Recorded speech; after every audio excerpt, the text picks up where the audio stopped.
આજની ભાષામાં કહું તો ભક્તિ એટલે પ્રભુની સાથે વિવાહ અને મુક્તિ એટલે ભગવાનની સાથે ડિવોર્સ, છૂટાછેડા. તમને પ્રભુ સાથે બંધાવવું ગમે કે પ્રભુથી છૂટા થવું ગમે? જો ઘણીવાર બંધન પણ મધુર લાગે અને એ બંધનમાં પણ જીવનું હિત હોય. જેમ કોઈ ગાય હોય, એનો કોઈ ધણી દોરી ના હોય, સ્વતંત્ર હોય, એકલી ગમે ત્યાં રખડતી હોય, પોતાની મેળે ચરીને પોતાનું પેટ ભરતી હોય, એને હિંસક પશુનો ભય પણ હોય, પોતાની સંભાળ પોતે જાતે રાખવી પડે. એ મુક્ત છે છતાંય પોતાની બધી ચિંતા એને કરવી પડે. પણ કોઈ ખેડૂત એને ખેતીએ બાંધે, એ બંધન નથી, એની સંપૂર્ણ જવાબદારી એના માલિકની છે. એને ખવડાવવાની, એને સાચવવાની, એની સુરક્ષા કરવાની બધી જવાબદારી એની માલિકની થઈ જાય છે. ભાઈ ગાય પોતાની કોઈ ચિંતા કરવી પડતી નથી. એમ પ્રભુ સાથે જીવનું બંધન પણ મધુરું છે. અને ઠાકોરજી વગર પુષ્ટિ જીવો અધૂરા છે. પ્રભુ સાથે સ્નેહના બંધનથી જીવ બંધાય, એમાં મધુરતા છે. એવા જીવને પછી મુક્તિ ના ગમે. દાખલા તરીકે કોઈ પ્રિયા અને પ્રિયતમનું મિલન થતું હોય, બંને એકબીજાને ભેટતા હોય અને કોઈ આવી અને બે જુદા પાડે તો એને સારું લાગે કે ખરાબ લાગે?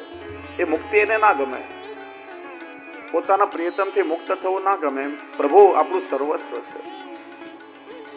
એટલા માટે ભક્તિ માર્ગ જીવો તો હંમેશા પ્રભુની સાથે બંધાવા માંગે છે. એટલા માટે અહીંયા જે મુક્તિની ચર્ચા કરી એ અલૌકિક પ્રકારની મુક્તિ છે, જેની લૌકિક વાસનાઓ છૂટી જાય. આપણે કેટલાય ભાવાત્મક ગ્રંથોમાં એનો ઉલ્લેખ મળે છે.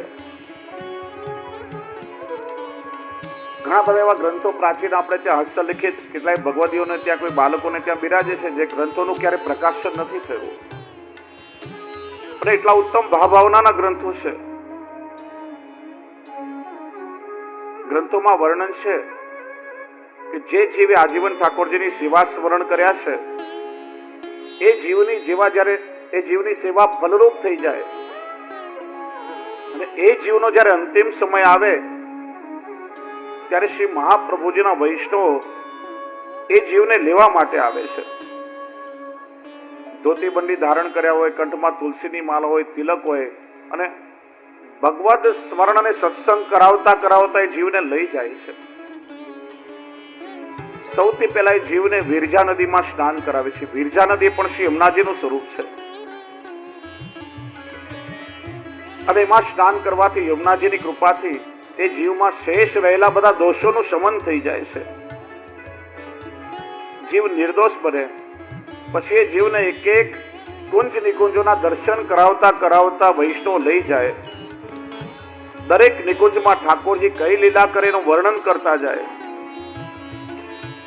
ઠાકોરજી આજ્ઞા કરે કે આ જીવને તમે સત્સંગ કરાવતા કરાવતા લઈ જાઓ. જો તમે એને સત્સંગ નહીં કરાવો અને જો આસપાસના વૈભવમાં એનું મન ગયું તો એ જીવ પછી ત્યાં અટકી જશે, મારા સુધી નહીં પહોંચી શકે.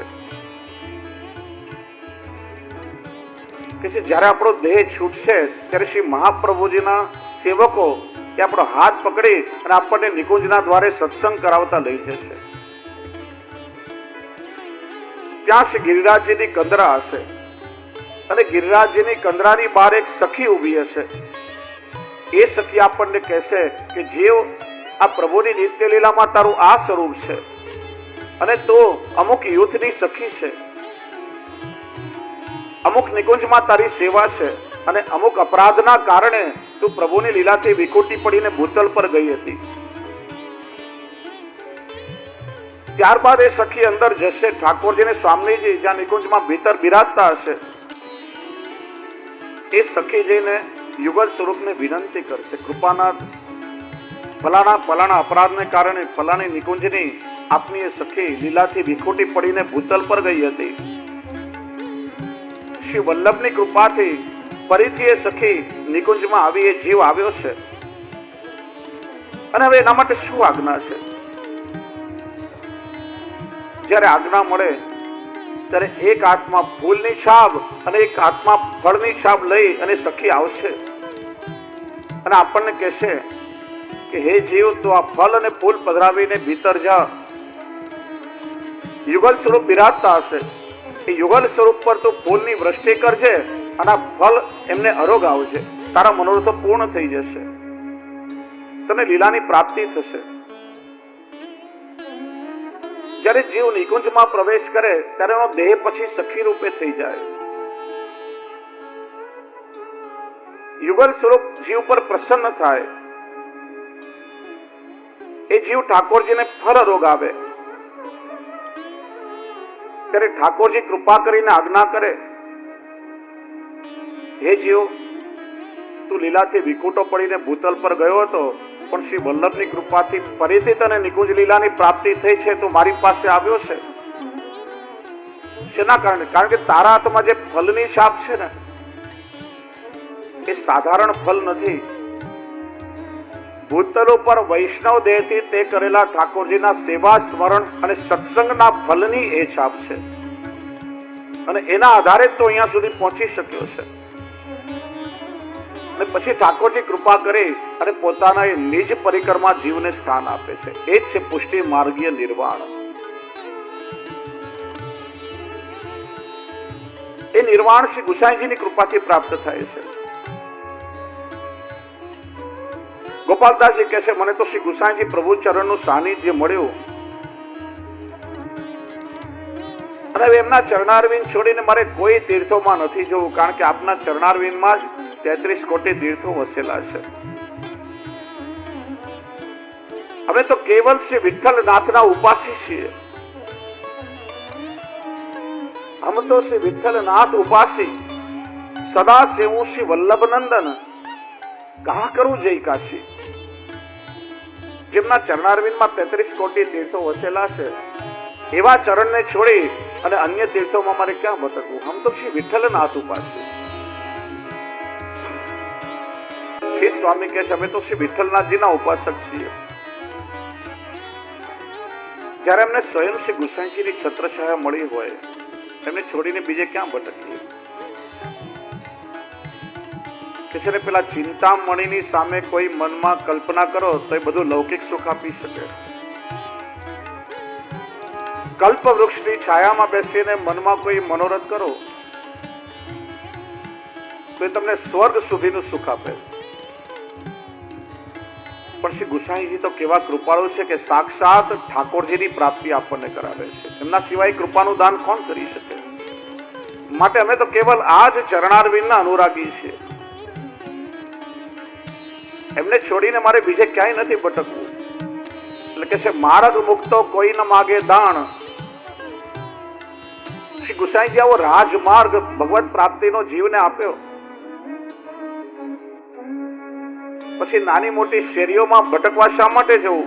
એ જીવને મુક્તિ પણ તુચ્છ લાગે, અને ભક્તિ મળ્યા પછી એ જીવને મુક્તિની પણ અપેક્ષા નથી.